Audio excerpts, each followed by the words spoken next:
Championship yang merupakan kasta kedua di sepak bola Inggris. Ini momen itu terjadi di musim 2019-2020 yang sekaligus mengantarkan Leeds promosi ke Premier League setelah 16 tahun lamanya. Meski kini Leeds United kembali terdegradasi ke Championship, Pascal Struijk masih menjadi andalan The Whites. Wow, memang padu lah. Dia akan gabung dengan ganding dengan Jairo Ridewell.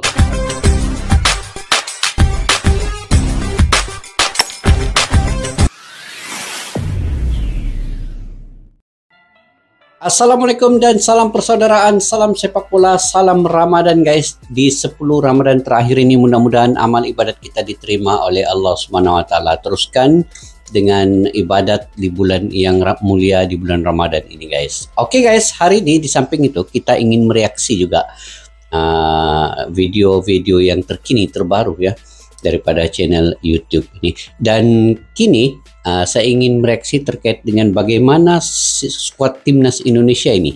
Kini ada lagi pemain baru ataupun pemain keturunan yang akan dipanggil untuk bersama-sama bergabung dengan timnas Indonesia menjelang laga Jun nanti ketika Indonesia akan melayani Irak di Stadium GBK. Jadi siapa saja pemain baru ini dan apa kesan dampaknya nanti dengan kedatangan pemain-pemain baru ini lagi. Jadi siapa saja pemain baru ini yang bergrade A ini guys. Yuk kita simak daripada video ini daripada channel Garuda Space ya. Kalau yang baru ketemu kalian boleh subscribe, like, share, dan komen juga. Oke guys, tanpa basa-basi yuk kita simak dulu sama-sama video ini. Dan kuat timnas Indonesia diprediksi lolos putaran 3. Si nomor 9 yang dinantikan skuad Garuda segera datang. STY tambah pemain naturalisasi, pemain grade turun gunung. STY tambah pemain naturalisasi nih. Siapa saja guys sebenarnya pemain naturalisasi baru ini? Saya ingin melihat kalau ada main di bagian penyerang lagi. Pengamat sepak bola yakin timnas Indonesia pasti lolos putaran ketiga kualifikasi Piala Dunia 2026 putaran. Pengamat sepak bola yakin timnas Indonesia pasti lolos putaran ketiga kualifikasi Piala Dunia 2026. Oke, kita lihat apakah benar ini akan berlaku, akan terjadi. Kita doakan sama-sama. Piala Dunia 2026 pada Juni nanti, Indonesia akan menjamu Irak pada 6 Juni dan Filipina pada 11 Juni. Dalam hal ini, pengamat sepak bola nasional Muhammad Kusnaini meyakini tim Garuda akan tampil makin solid dan bertenaga. Sisi positif yang sudah terlihat dari 2 pertandingan kemarin, kita punya pertahanan yang solid. Nah, kalau di tengah utuh materi pemainnya, itu akan lebih kuat sehingga membuat tim makin solid. Timnas akan lebih bertenaga saat lawan Irak dan Filipina, kata Kusnaini. Mudah-mudahan juga lah. Dalam hal ini, peran Ragnar Oratmangun menurut Kusnaini sangat vital dalam lini serang Indonesia. Ini yang membedakan antara laga di Jakarta dan Hanoi. Pada saat yang sama, Tom Haye pun kerja double. Adapun kinerja JIZ sangatlah diapresiasi, di mana pemain Venezia FC ini menjadi tembok kukuh sekaligus pemberi komando pertahanan yang apik di lini belakang timnas Indonesia. Melihat bagaimana performa yang ditunjukkan oleh skuad Garuda, pengamat sepak bola yang lain, Akmal Marhali pun juga optimis mengenai peluang timnas Indonesia untuk lolos ke putaran ketiga kualifikasi Piala Dunia 2026. Dia bahkan tak segan menyebut bahwa skuad Garuda hampir 100% bisa melangkahkan kakinya ke putaran ketiga kualifikasi Piala Dunia 2026 usai kalahkan Vietnam. Pasalnya, kalau menang lawan Filipina, Indonesia confirm akan ke putaran ketiga. Dia hanya perlu imbang. Kalaupun kalah oleh Irak, Indonesia tetap akan lolos juga jika dia berjaya mengalahkan Filipina ke putaran ketiga. Jadi sekarang ini tim di Asia Tenggara hanya Indonesia yang hampir 100% melangkah ke putaran ketiga. Thailand belum tentu lagi, Malaysia belum tentu, Vietnam sudah out, Singapura pun belum tentu lagi. Perlu menang Malaysia, Thailand, Singapura ini perlu menang 2 perlawanan terakhir ini. Wajib menang. Kalau tidak, mereka tidak akan lolos ke putaran ketiga. Berbeda dengan Indonesia, dia hanya perlu sekali menang saja lawan Filipina, maka dia akan lolos ke putaran ketiga.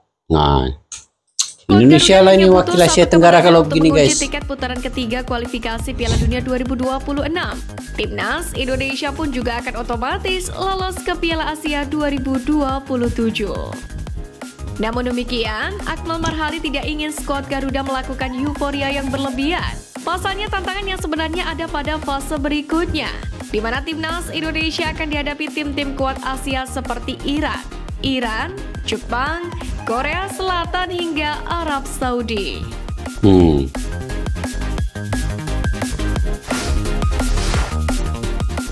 Deretan pemain grade A yang bisa digait Timnas Indonesia jika lolos Piala Dunia 2026. Nah, ini yang kita mau tahu nih guys, siapa saja ini?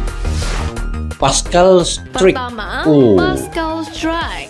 Macam baru lagi saya dengar nama nih ya. Salah satu pemain keturunan Indonesia grade A yang paling mentereng adalah Pascal Struijk.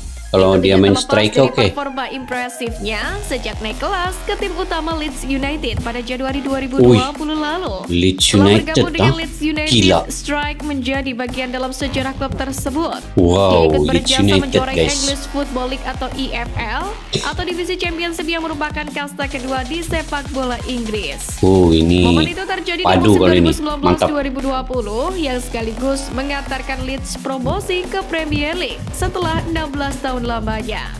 Meski kini Leeds United kembali terdegradasi ke Championship, Pascal Struijk masih menjadi andalan The Whites. Wow, memang padu lah. Dia akan gabung dengan dengan Jairo Riedewald. Ini lagi ganding dengan apa Oratmangun. Jairo Riedewald dikabarkan berminat membela timnas Indonesia. Kabar ketertarikan Jairo Riedewald muncul dari akun fanbase @pemainketurunan.id. Ex pemain timnas Belanda itu dikabarkan membuka pintu untuk membela timnas Indonesia. Timnas Belanda ya. Itu setelah ia ditanya apakah sudah pernah dihubungi oleh PSSI. Riedewald guys, ini ex pemain Belanda. Ketiga, Emil Audero Mulyadi. Makin setelah sempat ramai dikabarkan yang ingin membela Indonesia, Emil Audero kini disebut tertarik menjalani proses naturalisasi. Kiper kelahiran Mataram tersebut sedang menjalani masa peminjaman dari Sampdoria ke Inter Milan. Namun sayangnya, musim ini Emil sulit mendapatkan kesempatan karena cuma tampil 3 kali. Aduh, tapi Inter Milan ini guys. Sinteyong pastikan tambah pemain naturalisasi. Si nomor 9 yang si nomor 9 dinantikan segera datang. Siapa itu? Si nomor 9 guys, siapa? Di era pelatih Sinteyong, naturalisasi dipilih menjadi jalan cepat untuk menambah kedalaman skuad untuk bisa bersaing di kancah internasional. Hal tersebut pelan-pelan mulai terbukti dengan capaian-capaian timnas Indonesia saat ini. Terkini, di bulan Maret, timnas Indonesia ketambahan 4 pemain naturalisasi anyar. Mereka adalah Joizes, Ragnar Oratmangun, Tom Haye, dan Deite Joeon.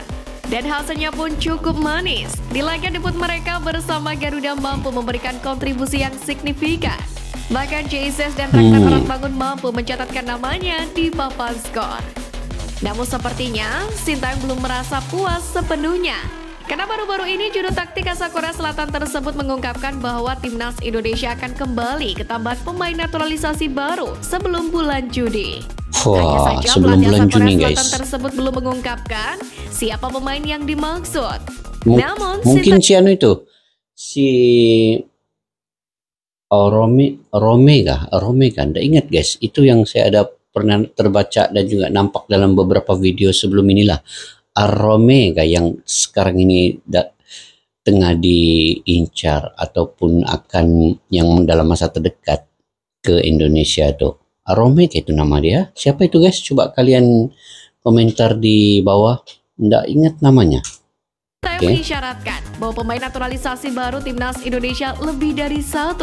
Wah, lebih dari 1 kan? Akan ada beberapa lagi pemain berdarah Indonesia yang akan dinaturalisasi sebelum Juni nanti. Tentunya saya sangat mengapresiasi Ketua Umum PSSI Pak Erick Thohir atas dukungannya yang diberikan. Ini akan membuat timnas Indonesia semakin maju ke depannya. Bapak Erick Thohir juga lah. Mantap. Cepat bertindak. Bersama LC Utrecht di Liga Belanda, Ole Robedi pun juga mengaku ini berkomunikasi dengan Ketua PSSI Erick Thohir. Itu tuh Ole Romi nih. Ini. Ini rupanya guys nih. yakni soal rencana naturalisasi untuk membela skuad Garuda. Nah, Ole ini. Romeni sendiri diketahui Ole punya darah Romeni. Indonesia dari sang nenek yang berasal dari Medan. Ole Romeni bermain sebagai penyerang berasal tengah. dari Medan ya, neneknya. Faktor inilah yang diyakini membuat Ole Romeni sangat menarik bagi pelatih Nah, Sintayong. ini. Sebab selama ini Sintayong belum mendapatkan pemain nomor 9 yang konsisten. Oke, Nama Ole pemain Romeni nomor sendiri 9 mencuat ini ketika mungkin tampil ya. apik untuk LCA Man pada musim 2022-2023 lalu. Ole Romeni mampu mencetak 11 gol dari 33 laga yang 11 dimainkan gol, di 33 Eredivisie. laga. Musim lalu, Ole Romeni mencetak hat-trick ke gawang Heerenveen yang diperkuat oleh Tom Haye. Sementara Ole pada musim Romeni. 2023-2024 ini, Ole Romeni pindah ke LC Utrecht. Kehadiran Ole Romeni, jika memang LC bersedia Utrecht dinaturalisasi, sama dengan dipastikan bakal membuat Indonesia makin kuat. Sama dengan siapa? Ivar Jenner kah? Justin Hubner.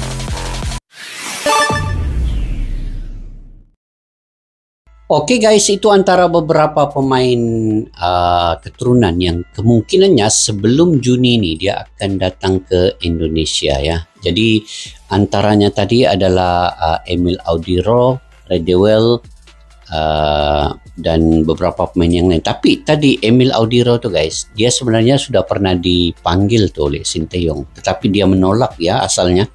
Dan Redewell tuh saya ingat itu antara satu pemain yang bagus juga.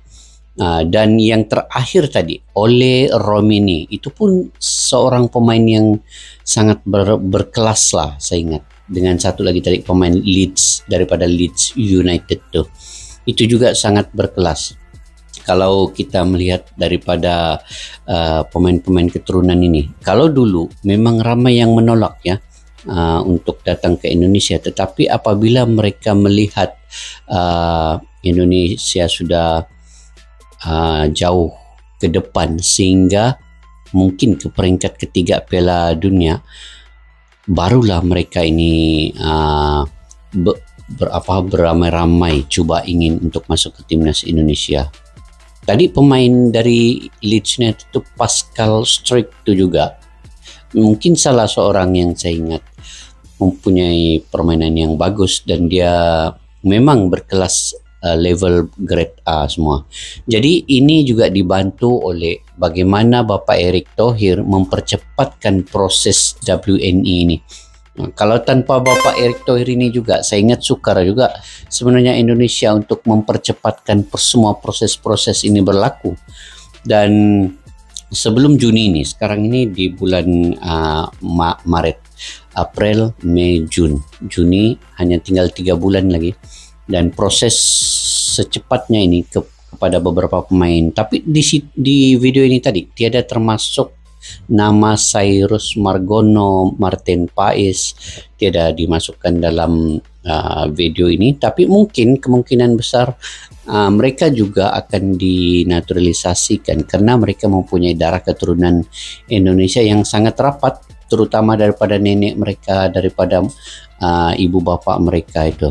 Dan proses-proses ini mengambil masa yang cukup singkat, dalam 3 bulan itu pasti berlaku jika Bapak Erick Thohir menggunakan kuasanya untuk melakukan sedemikian. Dan saya melihat di sini antara yang kriteria yang diambil oleh Sintayong ini mengambil pemain naturalisasi ini ialah pertamanya bermain di klub-klub yang berkelas. Dia itu yang dinamakan grade A itu tadi. Dan yang keduanya kemungkinan pemain ini masih dalam lingkungan umurnya 20 ke 26 lah begitu. Dia belum lagi menjangkau sampai ke 30 tahun.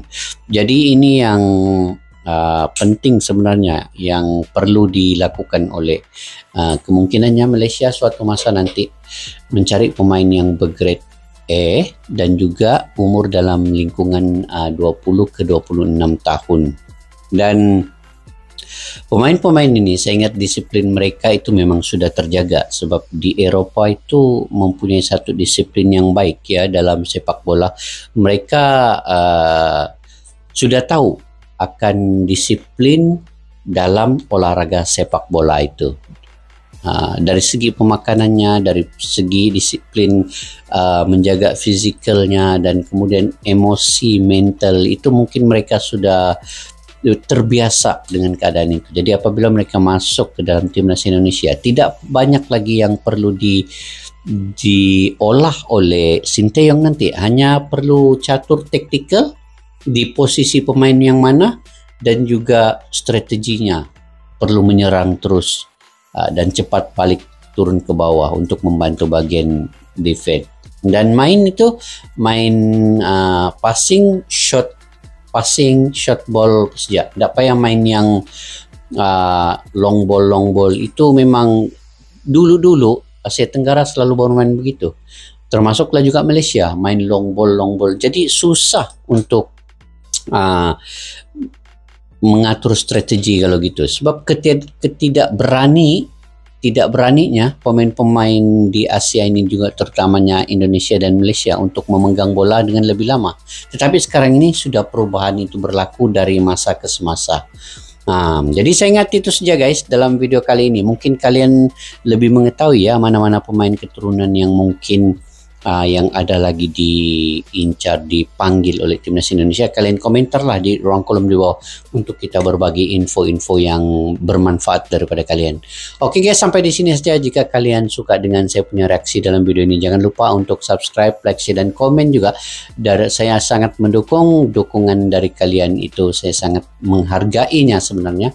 Tanpa kalian saya selesai dalam ber-YouTube ini. Oke, sampai berjumpa lagi di video yang akan datang. Semoga kalian dimurahkan rezeki, diberikan kesehatan yang baik. Assalamualaikum warahmatullahi wabarakatuh. Bye-bye.